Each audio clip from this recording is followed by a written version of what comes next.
সশস্ত্র সেনাবাহিনীর হাতে এই চট্টগ্রাম সার্কিট হাউসে নিহত হয়েছিলেন। বন্ধুরা আমার, আজকে ওনার শাহাদাত বার্ষিকীতে জানাই বাংলাদেশ জাতীয় দল কোতোয়ালি শাখার পক্ষ থেকে গভীর শ্রদ্ধা ও ভালোবাসা।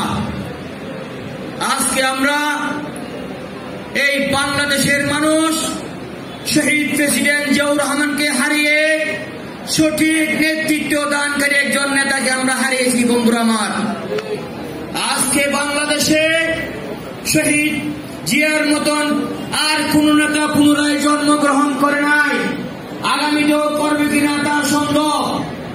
আজকে বাংলাদেশে অনেক নেতৃত্ব দিয়েছেন, অনেকে অনেক দুর্নীতি করেছেন, বাংলাদেশের অর্থনীতি লুটে পুড়ে খেয়েছেন। শহীদ প্রেসিডেন্ট জিয়াউর রহমান একজন সৎ রাষ্ট্রপ্রধান ছিলেন, এই দেশের উন্নয়নে অনেক কাজ করেছেন, এই দেশের জনগণের জন্য বাক্য উন্নয়নে অনেক কাজ করেছেন।